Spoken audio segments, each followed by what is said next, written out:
something has changed because of that guy from Mississippi State. Dak Prescott has changed the culture, changed the face of the team. It's almost in spite of Jerry Jones, in spite of everything around him. He just walked in, day one, first preseason game, and he looked like he'd been doing this for about 5 years, like he'd been the franchise quarterback. He says the right thing. Oh, that's he what most does the impressive. right. What's that? That's what's most impressive about him, I think. I'm sorry, I didn't mean to cut you off. That's all right. If you hear him after, he never takes credit upon himself. No. He always gives the credit to the people who make him feel the defense and things like that. And that's where you're just like, yeah, he's the real deal. He's the real deal. And Zeke, in a very different way, is the real deal. I worry about Zeke off the field occasionally because he's been involved in some things I don't love. But the point is, when it's time to ball, he can ball. Yeah. And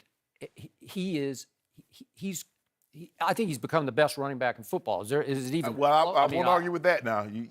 Okay. Right now, he is. And I don't know why he's not in the conversation for MVP. Everybody, I know it's a quarterback award. It would be, but those two are vying for MVP. I think they're 50-50. But you know what I think? I think more so Zeke allows Dak to be that much better. Don't take that the wrong way, but because he takes some of the pressure off. That's why I'm saying Zeke should be a little bit ahead of Dak as far as MVP because anybody can turn around and hand the ball off. And remember, you know what I'm saying? Like you could put the whole offensive line in the MVP discussion. Oh, of course, right? Of because course. they make both of them look better than maybe they deserve to look. Of course. So the whole the mix of this.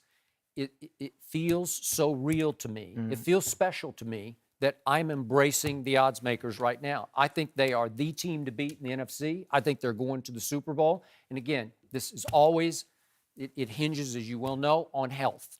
Can they just lost one of their cornerbacks. Morris Claiborne's going to be gone for, I don't know, 5-6 weeks. And they lost Barry Church, their starting safety. Maybe they can get away without both of them for 5 or 6 weeks. But the point is, that the team believes in itself like the Cubs had started. I was just going to say that. It feels like and this. I hated to think Well, it's that true. way. It's true. Well, what about that guy that's like, okay, let's just say I got some ointment, and there's a little something, got little wings on, got a bunch of eyes. A bunch of eyes? Yep. That's really scary. And he gets into the ointment. Yep. See, you forgetting the fly that's going to be in the ointment. What's that? Jerry. You know Jerry going to get in that ointment. Boy, you is the captain of the petty table, boy. I tell you. You know Jerry. Nah, I don't think. You know Jerry's going to do this. It's not. It's a new day, man. And like he said, I can't believe I'm saying this, but I believe it is a little bit cubbish in the sense of they're young. They don't know the past history of it. And again, I think with Junior over there running the show, because that's what I think is really was Steven. With him over there running the show, I think that's what they're playing more into. I don't think it is Jerry no more. I think Jerry. What about that third son when he come back? Tony Romo Jones. Listen, to me, Tony Romo, and I've watched Tony Romo on the sideline, I think Tony should start thinking about his future maybe a little bit beyond it. I wouldn't be surprised, and it's just me throwing this out here, I wouldn't be surprised if Tony, you know, his son, he can always get a job there. Tony looks like an offensive coordinator to me. You know what I'm saying? Like, I mean, I'm just saying, you know. Oh, man, here we go. Come on with it. How many guys you know walk away from $24 million? Jerry got enough money, he can give it to him and keep it rolling, especially with this guy, especially the contract you got on Dak.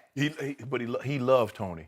I'm not saying that he loves Tony. I mean, Stephen Jones and his other kids as much as he loved him. But he has a special affinity. Of course. Didn't he give him? How much he give him? He gave him a bunch for Tony. He gave him a bunch. He gave him a bunch of money.